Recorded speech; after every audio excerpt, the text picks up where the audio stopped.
விவாத நேரம் மக்கள் குரல். திரு ரவிசங்கர் சார், உங்கள் கருத்துக்களை பதிவு பண்ணுங்க. வணக்கம் சார். சொல்லுங்க சார். நான் Ravishankar from Salem. Yes sir.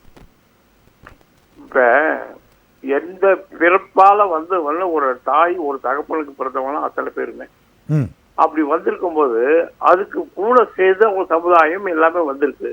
சரி, அதுல இடையில நம்மளே மாத்திக்கிறதுனால நமக்கு என்ன அரசாங்கத்திலேருந்து நம்மளுக்கு லாபம் கிடைக்க போகுது, சமூகத்தில் நம்மளுக்கு என்ன ஒரு மதிப்பு கிடைக்க போகுது, அது அப்படிங்கிறது ஒரு கேள்வி. நம்பர் 1.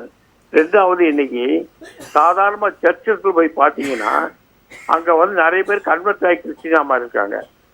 அந்த போல தாழ்த்தப்பட்ட சமுதாயத்தை சேர்ந்தவங்க கிறிஸ்டினா மாறிஇருந்தாலும் அங்க பாத்தீங்கன்னா ஒதுக்கி வைக்கிறாங்க. அது பொதுவான ஒரு இடம். அந்த இடத்துல இவங்களை ஏன் இங்க ஒதுக்கி வைக்கிறாங்க என்னன்னு தெரியல. காமனா சொல்லும்போது கிறிஸ்டியன், இப்ப நாங்க இந்து, நாங்க இவங்க இந்த கிறிஸ்டியன் நினைக்கிறோம். பெரிய வேற சமுதாயத்துல வந்தவங்க கிறிஸ்டியன் நினைக்கிறோம், பரம்பரையா கிறிஸ்டியன் நினைக்கிறோம். அங்க இந்த வித்தியாசம். 3வது ரொம்ப முக்கியமான வேல்யூபிளான ஒரு விஷயம். நான் தஞ்சாவூர்ல வேலை பார்த்தேன். அங்க கோமதி ஸ்ரீனிவாசன் ஒரு மினிஸ்டர் இருந்தாங்க. அவங்களோட புருஷன் ஸ்ரீனிவாசன் அவரு என்கிட்ட டைரக்டா சொன்னாரு, சார் சமுதாயத்துல அவன் ஜாதி பேர் போட்டாலும் சார் அரசாங்கத்திலே கிடைக்கக்கூடிய லாபங்கள் நம்மளுக்கு கிடைக்கும். எனக்கு அரசாங்கத்திலேயே எனக்கு ஒரு லெட்டர் வந்திருக்குது, அது அரசாங்கத்திலையும் கிடைக்கிற விவசாய சம்பந்தப்பட்டமா லாபம் வரக்கூடிய விஷயம்.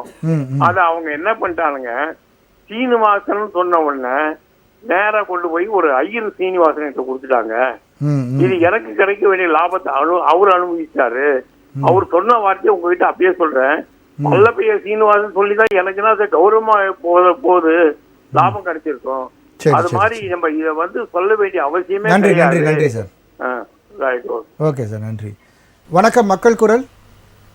வணக்கம் சார்.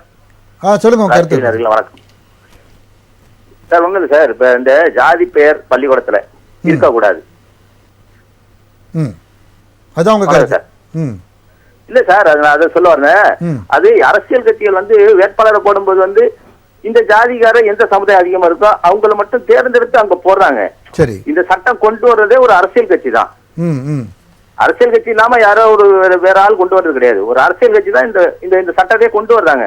அப்படி உள்ள அவங்களுக்கு இருக்கும்ல சார். இப்ப ஒரு பள்ளிக்கூடங்கும் போது இதா பண்ணியக்கூடாது, குள்ள அணியக்கூடாது, பொட்டு வைக்க கூடாது, இதெல்லாம் தேவையில்லாத ஒரு சர்ச்சை சார். இதெல்லாம் அரசாங்கம் போதை மருந்து இப்ப கல்லெடுத்துல அவ்வளவு அக்கிரமா நடக்குது, போதை மருந்து, அதெல்லாம் கட்டுப்படுத்தணும் சார். இதுல கவனம் செலுத்தணும். இதுல தேவையில்லைன்னு நான் நினைக்கிறேன். சரி, ரைட் சார். நன்றி நன்றி நன்றி சார். சரிங்க சார்.